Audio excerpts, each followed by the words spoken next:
I've been married to Chris for 12 years, and for a decade, I kept a secret so big, so life-altering, that I never imagined I could tell him.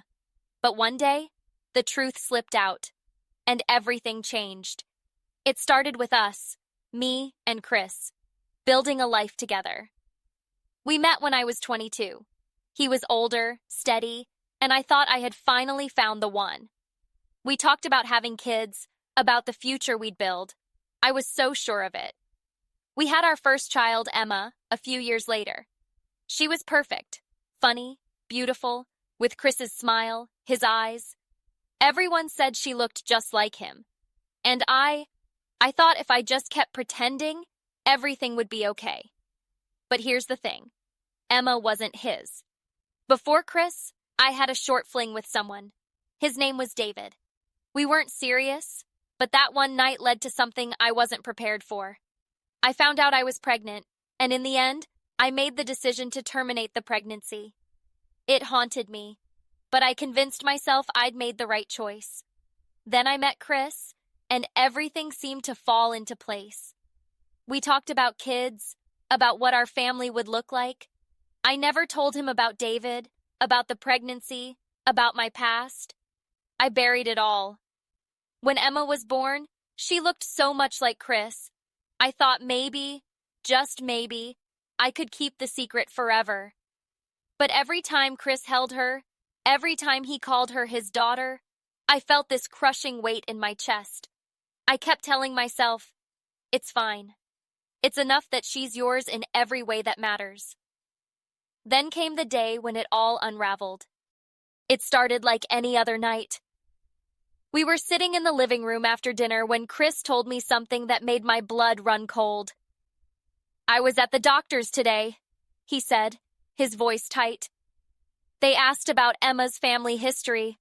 I filled out the form, mentioned me as her father, but the doctor looked at me weird, said they needed a DNA test. My heart stopped. What do you mean a DNA test? I asked, trying to sound calm, but my voice was shaking. I don't know, he said, clearly puzzled. But the results came back wrong. It's not possible, but Emma's not my biological daughter, is she? I froze. The air in the room thickened, and I could feel every inch of my body tense up. My stomach twisted into knots, and I knew in that moment that I couldn't lie anymore. How long? Chris asked, his voice quiet, broken. I looked at him, and everything in me wanted to run, to take it all back, but there was no escape. Before we met, I was with someone else, a man named David.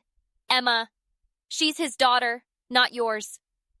The words sounded so wrong, so foreign coming out of my mouth. I had never said them out loud, not to anyone. Chris stared at me for a long moment. His eyes were wide, filled with shock and confusion. I could see his heart breaking, and I thought, this is it. He's going to leave. But then, he did something I didn't expect. He reached for my hand. His voice cracked, but it was steady. I don't care whose daughter she is. She's my daughter. I've loved her since the moment I met her, and I'm not going anywhere. For a long time, neither of us spoke. The weight of everything hung between us, but Chris held me in his arms, tighter than he ever had before. And for the first time in a decade, I let myself feel the truth. I had been afraid that this secret would destroy everything, that Chris would hate me, that he'd walk away. But he didn't. He chose to love me. He chose to love Emma. He didn't care that she wasn't his by blood. She was his in every other way. And in that moment, I realized something. Love isn't about DNA. It's about who shows up for you when everything falls apart. It's about who loves you even when the truth hurts. The next day, I held Emma and Chris together, and I realized we had built something stronger than I ever thought possible. A family. A real family. One that wasn't defined by blood, but by who we were to each other.